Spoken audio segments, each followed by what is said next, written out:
We are at what was once one of the most important settlements in the Mohawk people, and a place known as St. Kateri's Shrine.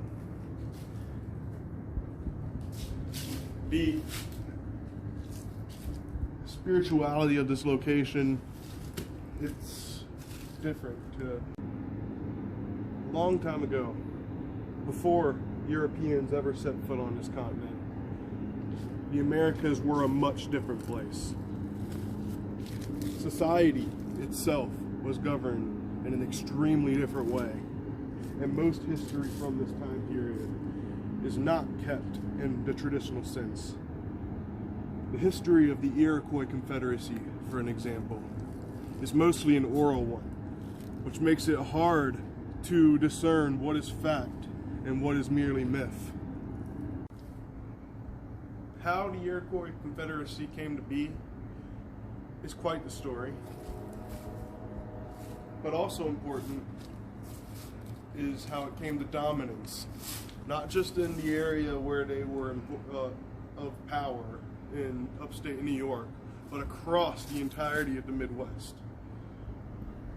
However, there was a point where they were merely a few warring peoples, constantly fighting and struggling against each other.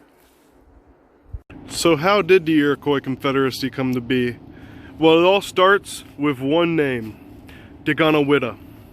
To the Iroquois, Caughnawaga is known as the Great Peacemaker.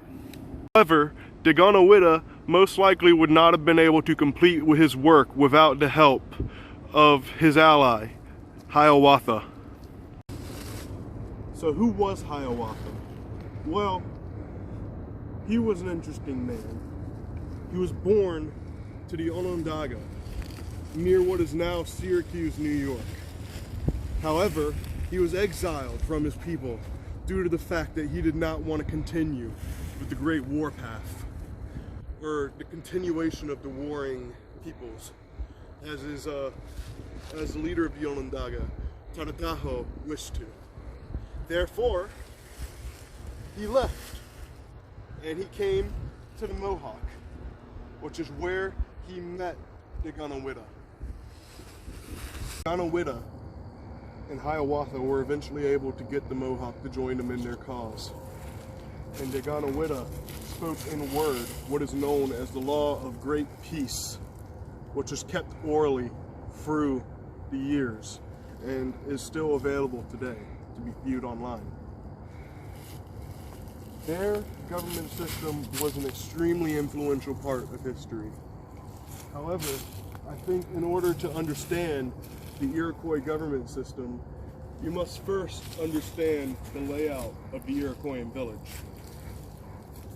It has a palisade wall, and at Caughnawaga, they used posts to show where the wall was.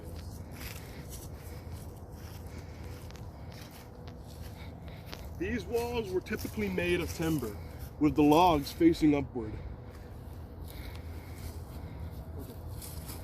Villages were often narrow, so as to stop an invading tribe or invading war party. Then once you get inside, you are met by rows of longhouses. Here they are shown by the posts all around us, and the places where the grass was not trimmed. These longhouses would have held multiple families in each one of them, and would have been built out of wood with a fire in the middle to make the house warm inside, especially in the winter, because winters here are extremely harsh.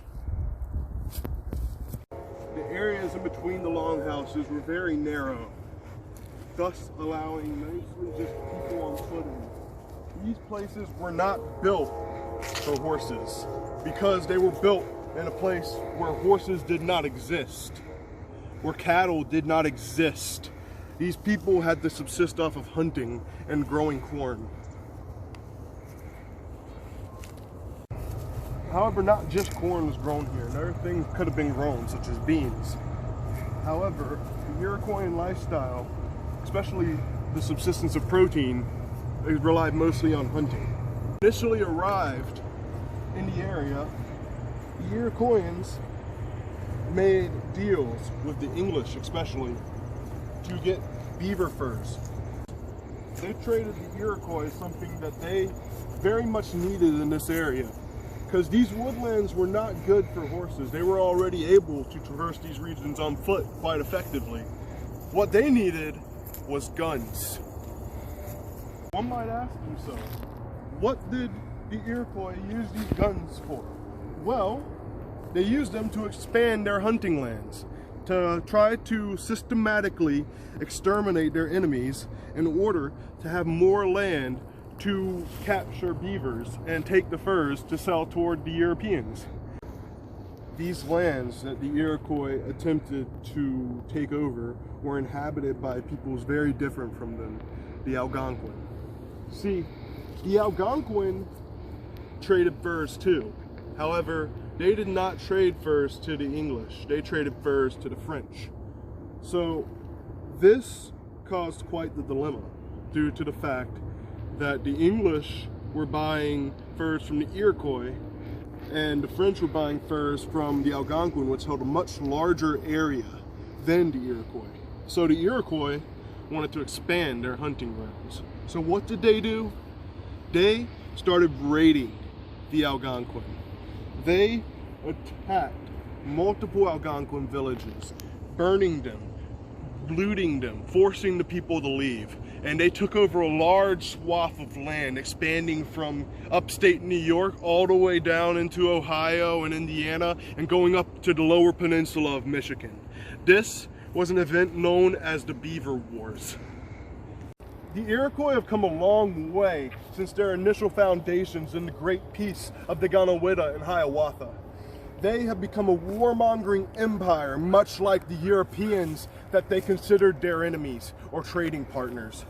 The French, another one of these such warmongering empires, would descend down on this village of Caughnawaga in 1693 and burn it to the ground, with all inside either being forced to flee their homes or dying in the cinders of what was left. What did the Mohawk do? They fled. They reestablished themselves further up the Mohawk River. However, instead of having one capital, they would have three. The Mohawk Triple Capital was a major institution up until even the American Revolution. However, at the end of the Revolution, the Mohawk were forced to flee again to either Canada or a reservation far north in upstate New York in the high Adirondacks. You might ask yourself, what is the moral of this story? Well, it depends. It depends on if you are an imperialist trying to expand your ambitions to the point of where those ambitions fall down and cave in on yourself and end in your own demise, just like it did for the people of Caughnawaga. Or it could be that you have to keep yourself in check to avoid making the same mistakes that those who came before us have. You see, the thing about history is we learn it in order to not repeat it.